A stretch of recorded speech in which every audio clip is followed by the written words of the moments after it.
Picture this. Your store announces a closing sale. A month later, the lights are off, the parking lot is empty, and the nearest fresh food is no longer 5 minutes away. It is 45.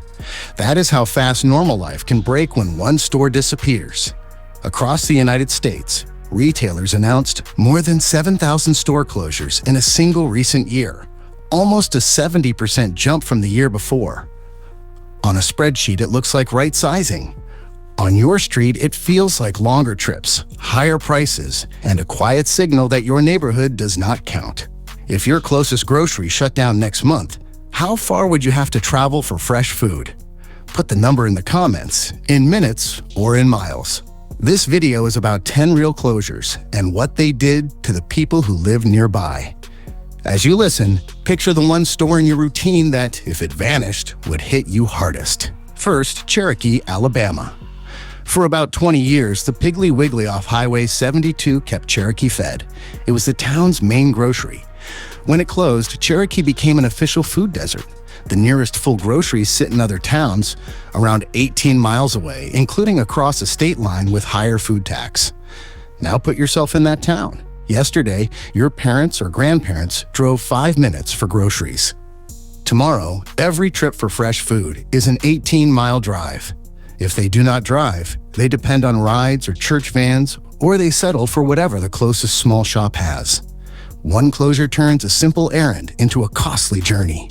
Second, Aurora, Colorado. On East Colfax, a Walmart neighborhood market served people who walk, bike, or ride the bus. For many low-income families, it was the only full grocery that fit into their daily route. When Walmart closed that store, those families did not just lose low prices. They lost the one supermarket that matched the way they move around the city. Picture a single parent there. Before, one bus ride, one round trip. After the closure, the next real grocery might take 2 buses each way. Longer waits, wider roads, heavier bags. Missing one bus can mean missing dinner. If you have ever skipped a store trip because the journey felt too hard, you know this feeling already. Third, Oriental, North Carolina. Oriental is a coastal town of about 900 people. For 44 years, a local store called Town & Country was the town grocery. Then a Walmart Express came in. The local shop closed. Not long after, Walmart killed the Express format and shut the Oriental location too. On a corporate slide, this looks like a failed test. In real life, the town went from one local grocery to a chain to nothing. No grocery, no pharmacy. Residents now drive to other towns for basic food and medicine. Older people who once walked or drove 5 minutes are stuck with long trips or dependence on others. Ask yourself, how many people in towns like this simply give up on fresh food and live off whatever travels best on a long drive home? Fourth, Albany South End. On South Pearl Street in Albany South End, Dollar General announced it would close as part of a list of underperforming locations. On a map, it is one dot. In that low-income neighborhood, it was one of the few nearby places to buy basic food and household items. Neighbors without cars already relied on odd bus schedules and long walks. After the closure, the next Dollar General sits much farther away. The safety net shrinks. People pay more at corner stores for less food, or stretch trips so far apart that cupboards stay almost empty. Fifth, Family Dollar in poor neighborhoods. Family Dollar, owned by Dollar Tree, plans to close nearly 1,000 stores. Many sit in low-income neighborhoods. Families use SNAP there because it is one of the only places close enough and cheap enough to stretch that help. When a Family Dollar shuts down, those families do not just lose a logo. They lose one of the few rooms where their food budget still goes a little further. In some areas, what remains within walking distance is rough. Corner liquor stores, gas stations, tiny markets with high prices and almost no fresh food. For them, the closure is not news, it is a shock. In your area, do dollar stores feel more like a problem or more like a lifeline when money is tight? Type problem, lifeline, or both. Sixth, the pharmacy drain. Food is one side. Medicine is another. Chains like Rite Aid have closed large numbers of pharmacies. In some states, long lists of locations disappeared in a short time. Entire neighborhoods lost their nearest place to refill prescriptions almost overnight. Picture an older neighbor with 3 daily medications. Before, they walked 10 minutes or took one quick ride. After the closure, they face a long drive, a complex bus trip, or no trip at all. Missed rides turn into missed doses. Missed doses turn into emergency visits that never needed to happen. If your main pharmacy closed tomorrow, how long would it take you to reach the next one door-to-door? 7th, Winn-Dixie in the Deep South. In Alabama, Georgia, Louisiana, and Mississippi, Winn-Dixie has been more than a brand. For many towns, it was the main full-service grocery. As the chain pulls back to focus more on Florida, dozens of stores in those states have closed or been sold. In a small town, when that red sign comes down and no new grocer steps in, the shock spreads fast. Workers lose steady jobs. The shopping center loses its anchor. People burn gas driving to the next town. Older residents and low-wage workers feel their world is shrinking.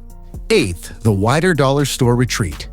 Dollar General plans to shut more than 140 stores, many in areas that already lack full groceries, while opening hundreds somewhere else. Some neighborhoods gain a cheap option. Others lose the only one they had. In many rural towns, dollar stores undercut small independent groceries years ago. For a while, it felt like a win. Lower prices and longer hours. The local grocer closed. When the dollar store later leaves too, the town has no real food retailer left at all. Just an empty box and a longer drive. 9th, stacked closures on the same road. In some metro areas, closures do not land at random. They stack on the same tired stretches. A Walmart shuts at one end of a road. Months later, the dollar store across from it closes. Then a drugstore in the same strip leaves. What moves in? Pawn shops, vape stores, payday lenders, maybe a few fast food places. People still need groceries, medicine, and basics. They just have to travel farther, pay more, and spend more time doing it. The quiet message is simple. Your side of town is worth less investment than others. 10th, the national pattern. Zoom out. Thousands of closures across big box chains, pharmacies, dollar stores, and groceries. In that one recent year, more than 7,000 locations were marked for closure. Many of the new openings landed in wealthier suburbs or fast-growing regions. Poor urban neighborhoods and rural towns often saw more exits than arrivals. On a corporate slide, that shift gets framed as optimizing the store base. On your street, it feels like one more sign that your community has been quietly written off and left behind. So what does this mean for you? If your neighborhood still has a real grocery, a working pharmacy, and at least one discount store that takes EBT, you already have something many areas lost. It means the next store closing banner you see might be more than a weekend of deals. It might be the first crack in the structure of daily life where you live. You cannot control a boardroom. You can control how awake you are. You can support the anchor stores that keep your area livable when you can afford to. You can speak up when a key closure is proposed and push local leaders to fight for a real replacement, not another high-interest lender. You can back food banks, ride programs, and neighborhood groups that help people who get hit first. In the comments, name your city and the one store closure that hurt your area the most, or the one you fear most if it ever happens. If this helped you see the retail collapse the way people living inside it feel it, tap like. Share this with someone who still says, "It is just a store, it will be fine," and subscribe if you want honest breakdowns of how money, policy, and corporate decisions hit your daily life long before they hit the news. This channel is for people who are tired of being told everything is fine while their streets empty out, their options shrink, and their zip code gets treated like an afterthought. You are not imagining any of this. If that feels like you are in the right place.